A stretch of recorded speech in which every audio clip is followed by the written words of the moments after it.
All right, hello to MAGFest. How's everyone doing? Thank you all for coming out.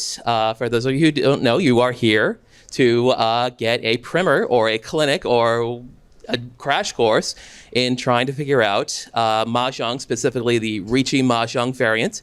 The competitive variant, the 4-player variant that is very popular in Asia and some Jewish communities, I recently learned. So the whole point here is just to make sure that you try to get an idea of how to play. I will do a demonstration match for a little bit, and then time permitting, we'll try to do a match with the people here. For those of you who brought a Switch with Clubhouse Games, we can play a game together and see how that goes.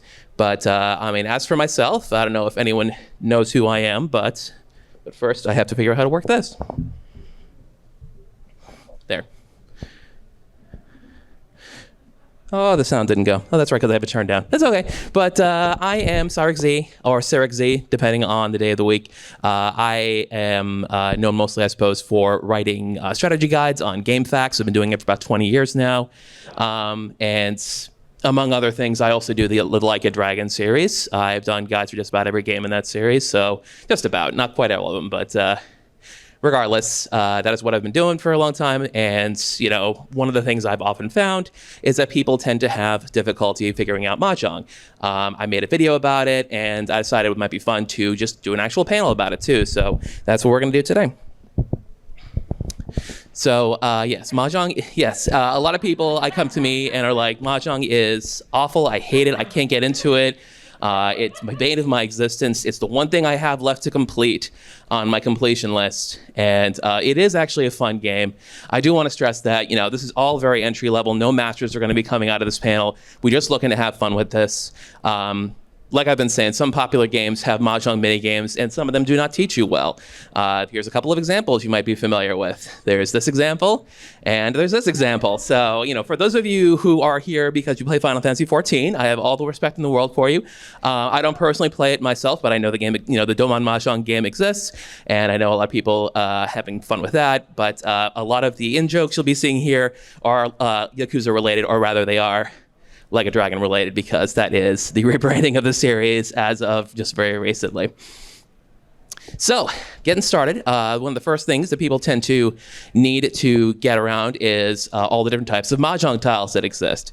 So, a Mahjong set, not counting any additional bonus tiles that have been included in some variants, but the Mahjong set normally is 136 tiles. There's a set of tiles and has 4 of every type of tile. So there are 3 different suits. There are characters. These are our dots. There are sticks. You can see the list right there. There are 4 wind tiles. You can see there at the bottom left. I haven't specified which character is which. Depending on the game, some of them will give you a little Roman letter saying ENSW, because the winds are directional. They are compass directional. And 3 dragon tiles. So you can see at the bottom center there's the red dragon, the white dragon, and the green dragon. Those are just based around color for the most part. You don't really have to be able to interpret the kanji that are used for that, but just pay attention to the color. So collectively, the winds and the dragons are called honors tiles. And the other 3 tend to be called either numbered tiles or suited tiles. It all depends on who's giving the presentation. So, setting up a Mahjong game is a 4-player affair. 4 players will sit around a table. Each will be dealt 13 tiles, or rather, they will set up a pile of tiles to draw from and draw 13 tiles to begin the round. So each player will also be assigned a wind direction. This is a compass point which rotates over the course of the rounds. And there is also a cardinal or prevailing wind that governs a set of rounds, like all 4 sets of rounds. This always starts at east. So the player of the east side is the one who draws first. They discard a tile. That gets then passed to the right, and it continues around the table until someone wins a hand or the drawing tiles are exhausted. So just to show you kind of what it looks like. So this is the example of what we're going to be playing today. This is Clubhouse Games 51 Worldwide Classics. This is the Riichi Mahjong variant from that. It's actually a pretty good way to learn and be taught Mahjong from my experience. So that's pretty nice. So this is a typical hand, short way in here. So you can see my hand there at the bottom, 13 tiles. And the one on the right there, the 14th tile, is the one I have just recently drawn. You can see discards from the players around me. It's usually a good idea to keep half an eye on discards, because that'll determine, things like what might be missed, what might be already exhausted, what people might not be looking for. We'll talk about that little thing in the top left in a bit. That's basically called the dead wall, but we'll talk about that a little more. So the point of playing Riichi Mahjong is building a hand. Almost every winning Mahjong hand will have what I call 4 sets and a pair. A set can either be a triplet or a straight, and there's also quads, but we'll get to that later. A triplet is basically 3 of the exact same tile, not just the same value, it has to be exact same tile. Straights are 3 numbers in order of the same suit, so they are number tiles in order, so it's 2, 3, 4, 5, 6, 7, 1, 2, 3, stuff like that. Quads we will get to in a minute, but there's a possibility to make a triplet a quad, so 4 of the same tiles, but we'll cover that when we start talking about it. The pair itself, as you might expect, is simply 2 of the same tile. So this would be your average viable hand for going out here. You got a couple of straights there on the left, you got a couple of triplets, and the pair there on the far right. I pulled this one from the Final Fantasy XIV. That's your little shout out, folks, for those of you who've been playing Domon Mahjong. That's the only one you get. All right, so, the whole point of this is, I'm getting the tiles are coming in and out. How do I know what to keep? How do I know what to build? What's a good way to build a proper hand for Mahjong? So, in general, it's considered easier to make straights than triplets. You got more chance of what might be coming up that you need. If you're making a triplet, you'll start with what might be a pair, and then you have to wait for, the 3rd or 4th tile to show up. It's a lot less of a likelihood. So when you're making straights, having 2 tiles in sequence means the 3rd can come from either direction. So if you're sitting on a 3 and a 4, your completion of that straight can come from a 2 or could come from a 5. So obviously the places that doesn't work is at terminals. So you can't go from 1 to 9 or back around. It always has to be 1, 2, 3, 7, 8, 9, or in between those, but not, for example, 9, 1, 2. That doesn't work. So, like I said before, when we're looking at the board, watch discards when deciding whether to keep a tile. It's kind of a thing to keep an eye out, because if you see the other tiles in a triplet and they're already out in the discards, those are worthless to you, so you can't really use those for winning on. So, going back to that hand we showed earlier, so you can see I've basically already started building my hand here. You can see I've got a pair of 2s, 3, and 4 of the character suit. 2, 3, 4, 5, 6, 2 7s, and 2 8s of the dot suit. So not a bad setup for this early in the hand. You can also see I just pulled a 5, so that would complete a straight 3, 4, 5. And for example, I could use the 2 as a potential pair, or if the other 2 shows up, I could potentially get a triplet of that. So one thing I do want to point out too is part of that watching discards thing. Has anyone seen, it's going to be kind of tough for people who are in the back, but has anyone seen in the discards something that would not be a good idea for me to go for? In the back. There's an 8 there? That 8 right there?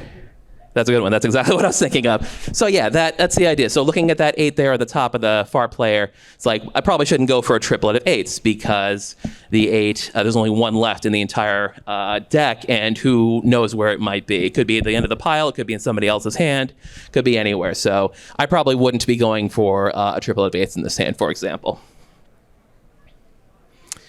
Okay, so another thing that people I see often get tripped up on is the idea of stealing.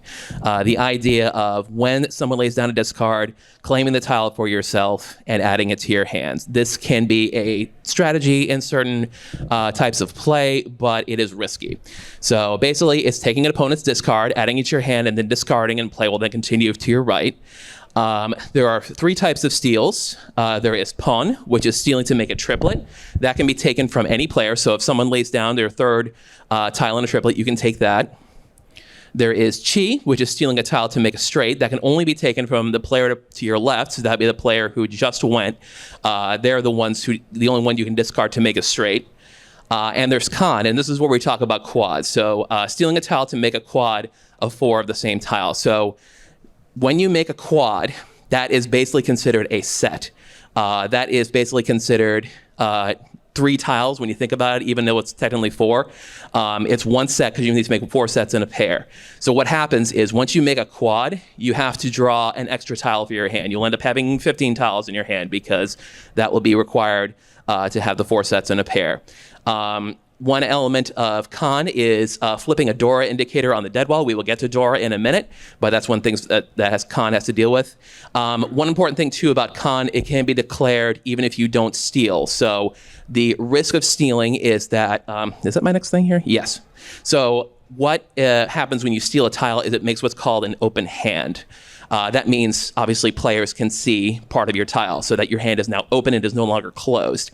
When a hand is open, it's more difficult to win, is the short story. We'll get to that more in very specifics when we talk about, how to build a winning hand. But stealing is more difficult to make a winning hand, and that's why it tends to trip up a lot of people because they're like, well, I've completed a hand, I've got 4 sets in a pair, and I see people sitting there, with Pon or Chi over there on the right. I'm like, well, unfortunately, that hand's not worth anything. You can't win on that hand.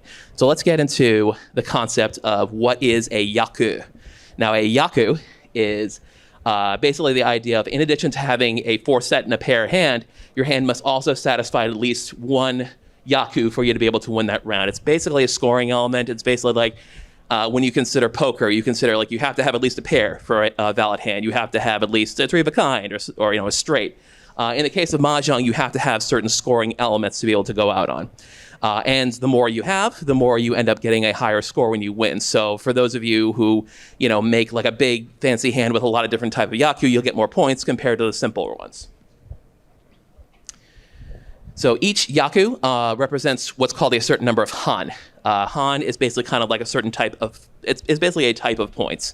Some yaku are worth fewer han if your hand is open, and some yaku are invalid if your hand is open. So we'll go over a few yaku on the next slide, but there is a ton of yaku, and if you've gone through your Mahjong help section, you've probably seen a whole bunch. It's like all triplets, that's like all greens, full straight, and all that stuff. There's a lot there, and it's a lot to remember, and I would rather have you guys focus on some very specific things. Oh yeah, that little thing at the bottom there. So there's not just Han, there's also Fu. We are not going to talk about Fu in this panel. Fu is complicated, and it's about, scoring. Tell them how complicated Fu is. It's a mess. All right. Oh, yeah, one point for people who are playing the Like a Dragon series, if you're playing the Mahjong minigames, there's an option for 2 Han minimum. Turn that off. It's much easier to win when it's a 1 Han minimum, not having to get 2 Han. So, obviously that applies for the entire table, but you'll find yourself winning a lot more, especially at your early games when you have a 1 Han minimum. All right. Easy yaku to go for. So, first one is called Riichi, and we're not going to discuss that one right now. We'll discuss it on the next page because it does require a little bit of complexity. One I will talk about, though, is Tanya, all symbols. Yeah, all symbols. Thank you. Everyone likes Tanya. So that's... Everyone came out for Tanya today. Every tile, that's where every tile in your hand is a numbered tile, and it consists of the numbers 2 to 8. So there's no 1s, there's no 9s, and there's no wins and no dragons. If your game has what's called a Kuitan option, I think that's most of them, if you turn it on, you can go out on Tanyao on all simples on an open hand. You do not have to have a closed hand for that. So that can be a very simple way to get the idea of gathering together a winning hand via all simples. Another common one that can also be done on an open hand is Yakuhai, dragon triplet. Yeah, a triplet of one of the... I never knew this would result in a lot of hype for these things, but no, it's these things will get you winning hands. It's a triplet of one of the dragon tiles: green dragon, white dragon, red dragon. And there's also Kazehai, the wind triplet. This is very specifically a triplet of wind tiles that match either your seat's wind or the cardinal wind for the table. So for most East-only games, the cardinal wind will always be East. So you can always, almost always bank on an idea of if you get a triple of East, you've got a decent winning hand from there. Okay, so your hand's getting complete, your hand's getting closer to winning, preparing to go out. We want to discuss Tenpai. Tenpai is the state where you are 1 tile away from a winning hand, or rather a complete hand. I'm sorry, does not mean you're away from one. Contradicting myself here. So it's from a complete 4 sets and a pair. It does not necessarily mean you are 1 away from a winning hand because you still need a yaku. If the round ends in the draw, you'll get points if you're in tenpai. So if you're at a point where the hand's getting down to the last few tiles and you don't think anyone's going to win, you can try to steal some tiles to get yourself into a state of tenpai. You'll get a few extra points at the end, just to get a little bit of progress in the game. But so that's tenpai. But Riichi is an option to declare when you are one away from a winning hand and your hand is closed, no stealing, and you're in tenpai. So basically, what that means is you will wager 1,000 points. You'll put that down in the middle of the table. That will lock your hand for the rest of the round until you can claim a winning tile. So basically, you'll sit back and watch the tiles go until you get a tile that you can win off of. For example, some games in the Like a Dragon series, you have to push a button to initiate Riichi, so it doesn't automatically prompt you for that. Most other Mahjong games that I've played will prompt you to say, hey, you have a Riichi here, you can probably do it. But for the Yakuza games, you have to press either square or X or whatever your controller does. You can declare con while in Riichi. That's too complicated for this panel. You're right, but that's too complicated for this panel. So yeah, Riichi is always a fun time because you can just sit back and watch the rest of the hand play out. So the actual act of going out, Ron and Tsumo. So Ron is taking your winning tile from an opponent's discards to win a hand. So when an opponent drops the tile you need, you can steal that tile from them, declare Ron, you'll get points directly from them. Tsumo is drawing the tile that you need to win your hand, and then you will go out and get points from all the other players for your winning hand. One thing to keep in mind, too, is if you have a closed hand, Tsumo is always a one-han Yaku. So even if your tiles are not in any kind of specialized set for any particular Yaku, at least having a closed hand and drawing that tile will get you one han. So that's a winning hand. Winners gets their points, play moves on to the next round. Sumo, so it's a very hype moment. It's, once you get your first sumo, it'll be a very majestic time. All right, so now we're going to talk a little bit about Dora. Yeah. So Dora is literally bonus. It is not something you can collect and go out on. No matter how much you have in your hands that is bonus, none of it counts as a Yaku. It's only tacked on once you win the hand. So to start with, we have what's called a Dora indicator. It's on the dead wall. Remember we talked about the dead wall being in the upper left. I'll show that slide again. It's the primary way to determine what is Dora in the hand. So basically you will see a Dora indicator flipped, and the next tile after that Dora indicator is the Dora. So if the indicator is a number tile, it'll be the next number up. So if it's the 2 of dots, the Dora will be a 3 of dots. If it's the 9 of dots, it'll be the 1 of dots.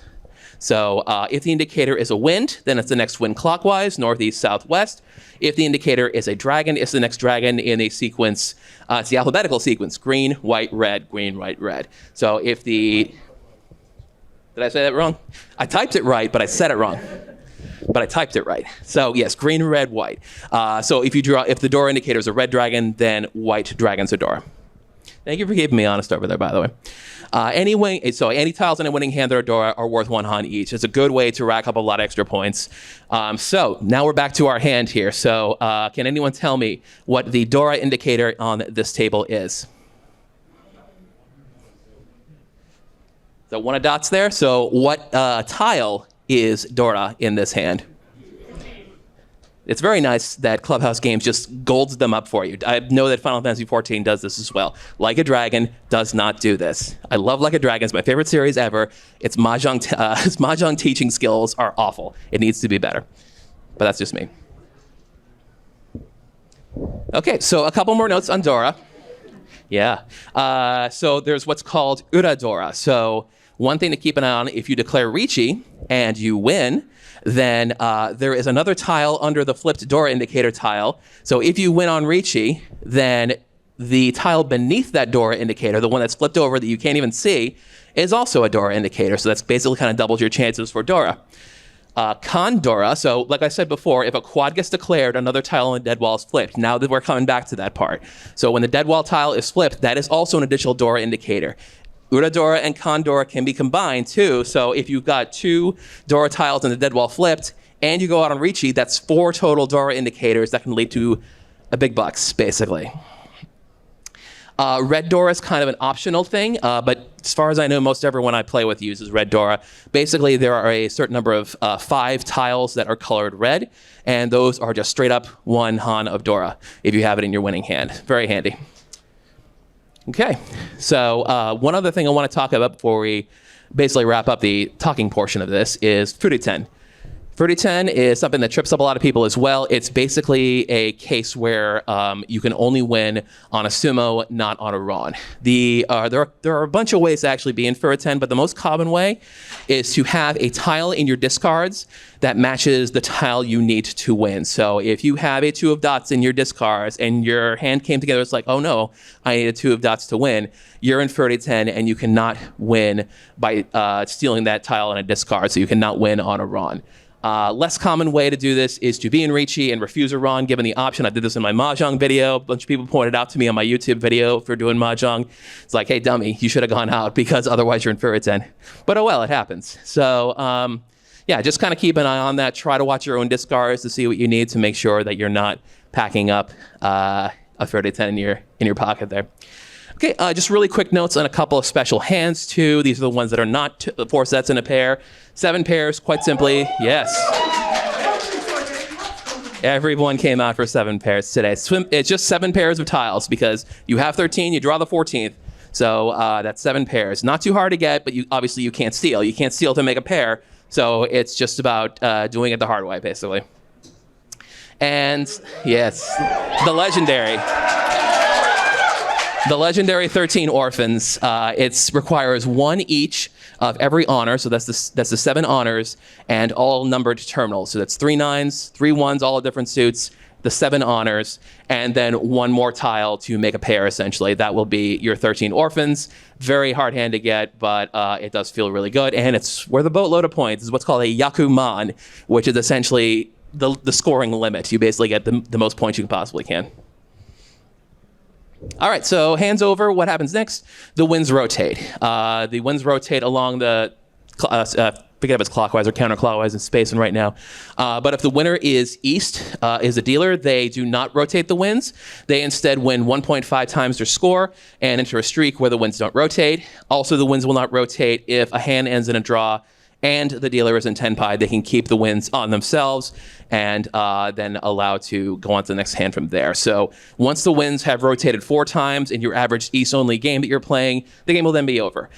If you're playing an East-South game, which is the longer variant, then the cardinal wind will then change to South after that 4 times to go for another 4 times around, with South being the cardinal wind. But for the most part, that's just kind of technical. So that's one of the big unfortunate things about Mahjong is people will tell me I'm doing good, I'm making good hand, and someone else just went out on me. You know, sometimes you just lose. That's life. You really. Sometimes someone will just slap a giant 13 orphans on you, and you know, then you just have to suck it up and go on to the next hand. By the way, if anyone's interested in the source of this is a bit of an older manga, but I think it's still running. Reform with No Wasted Draws, also known as The Legend of Koizumi. It's basically a manga series where major political figures, major real-life political figures are fictionally competing Mahjong for the fate of the world, essentially. George Bush Jr. and Sr. are in it. The recently departed Pope Benedict is in it. And also you get to see what's called Super Aryan Hitler. So if you're interested in what that means, go check out Reform with No Wasted Draws. It's obviously a very crack manga. All right, I didn't talk about this last year, but we're talking about it this year. This is a good way to learn. Play some Mahjong Soul, free online. You know, obviously there are paid elements, but you can ignore that. It's all cosmetic stuff and extra garbage that you don't need to play. You know, you can play as much as you want. You can play with bots. You can play with other people. My preference is to play like early in the morning or early afternoon because most of the people who play Mahjong Soul are in Asia, so you'll want to be playing when they're all playing if you want to get a match. But you can usually get a match pretty easily. Decent way to learn. They teach you much the same way I taught you. They have a whole tutorial to go through it. But yeah, that's a pretty good way to play. So check it out if you want just a free way to learn how to play. The Asian server doesn't play on ranked. The Asian server doesn't play on ranked. I did not know that. You can play people from any server in friendly matches, but ranked is just your region. All right. I just assumed because I got so many Asian names that they were all from Asia. But that's okay. I mean, they might be. They might come over to stomp the Western. They can try. No, they do routinely. They do routinely. All right. Okay, cool. So I don't know what time we're at, but basically what I'm going to do is a couple of hands on Clubhouse games. We're going to try to get this to work. Let me hop out here. Switch to source. While you're setting that up, there's another special hand you have there. What's that? Mangan at draw. Oh, sure. The whole point of special hands was it's not 4 sets in a pair. Because Mangan at draw would be 4 sets in a pair, right? No. You just have to specifically Mangan discard at all draw of them. is if you discard all terminals and honors and no one calls on it, Right. you get in, the game goes into, everyone draws out. So Yep. you just get an instant Mangan and anyone else who can kind of do anything. So, yeah, it's complicated, but It yeah. actually works out that it can happen like 1 in every 5 games if someone actually sees and goes for it. Okay. Cool. Maybe I'll add it to next year's. But thank you. All right. We're going to play a couple of hands just so you guys can see how it's done. I'm at the end here, so got to get around to me. Got a couple of Zora here. That's not too bad, actually. I've had worse starting hands.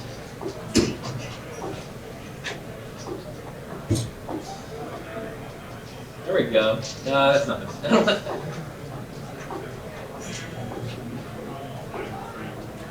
All right, that's pretty good. I think we've already got the green. You see, we got a green dragon up there, so I'm gonna get rid of that.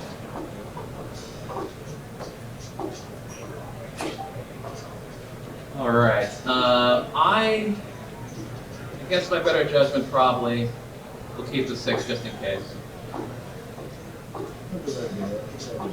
Yep. Let's, you know what? Let's get rid of those Wests. There's 2 other Wests in the discard. It's Dora, but nobody else wants to play it, so I'm not going to play it. That's not bad. All right. Get rid of that 4. I got a 6 and a 7 in a row. 2, 3, 4, 5, you can see. All right, there's my first steal opportunity. I'm going to not. Riichi. Well. You know what? We're thinking we're going to take that. We're thinking we're going to take it because it gives us Yakuhai. So it's some stuff to work with, and now I can steal all I want. I can steal like a bandit. You know, nothing's going to stop me, except somebody else going out, of course. That's no help. The guy on your left needs to be more friendly. What was that? The guy on your left needs to be more friendly. Yeah, well, a little bit, yes. It would be nice. They're just throwing out honors. Look at them, just wins. There it is. Well, looks like the right-hand person won. Yeah. There it is. And that's the first round. Very quickly, very simply, that person got, or they called it a Riichi, and they got a close Tsumo, so that's pretty good for them. But nothing in Zora. So that was a quick first round, but let's see what else we can get here. And they were east, so they get to have the wins centered on them again. Healers get more points when they win. What's that? Healers get more points. Yes, I did say that a few slides ago. They get 1.5 times the points. Yep.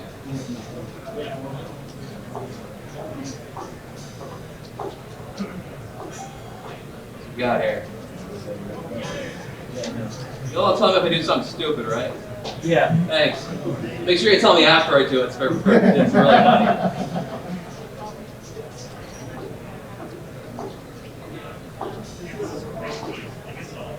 Yeah. If anyone wants me to slow down, I can slow down a little bit, but okay. So I got a two there. I'm not gonna take it too early in the game. I'm gonna start stealing. I think I'll ditch the 9 just because. Yeah. I don't think I want to steal the 3rd or 4th. Because I got a 2, 3, 4 right there, I can work with that, that's not a problem. No, I don't want to do it. Wow, this person, it's a terror, yeah. It's being very, Everybody goes.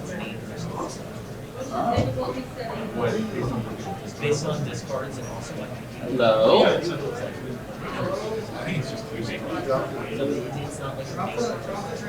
Drop the dragon. Oh, okay. All right. I think I'm gonna get rid of the 5s and 7s because the problem with having 2 that are like separate and there's one in the middle, it's a lot tougher to get the straight out of it. So I'm gonna ditch the 7. Not a good play. It is worth more food, but we're not talking about food. Food doesn't exist. And I'll get rid of the 5 too. That's okay.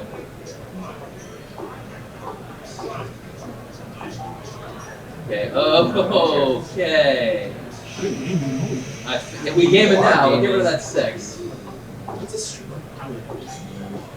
Ugh. You're not about to get 9 gates in a demo, are you? God, I hope not. You guys will never get it again. I'll get it here. Did you guys ever? You have a question? Sorry. Yeah. So you see, I got like a 79 there. Yeah. Does that count as 2 sets or 1 set? So you can only make 1 set out of any 3 given tiles. So I do have a 7, 8, 9. That's a good set. But then I got 2 other 9s just sitting here. I'm like, what am I going to do with them? They can be a pair. What's that? You can't reuse. You may not reuse tiles. It has to be pulled apart, 3, 3, 3, 3, or your quads, and the pair.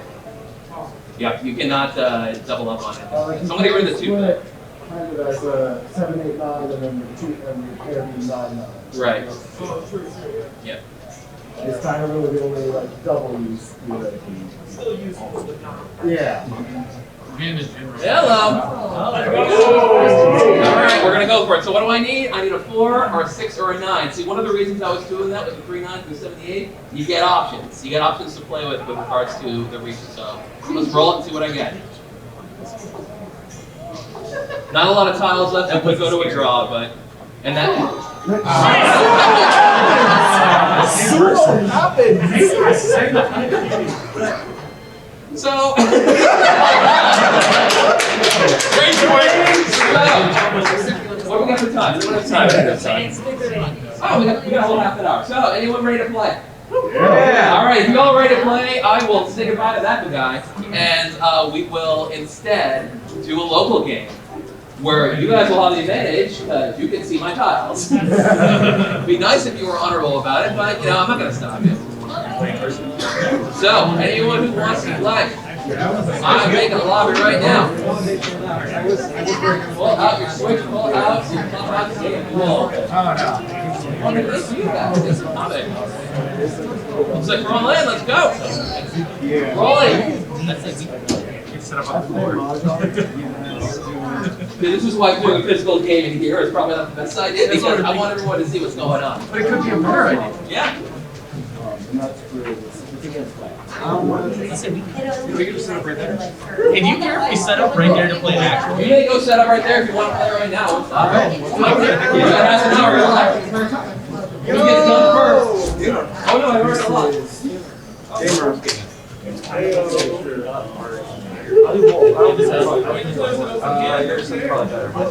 What? Everybody's on their honor to not look at my tiles. I can't stop them. Right. You are not playing on the floor right now. Oh shit. And you can't call on another. I've never played one there. You guys know it's amazing. I can swim that.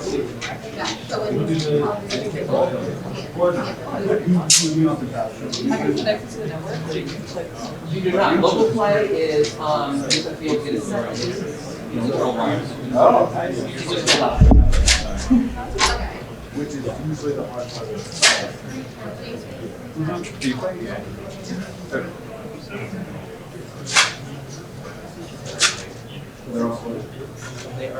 Does anyone else have any other questions about go ahead. I haven't played it once. It's long. How It's 4 days. You did the different color. Yeah.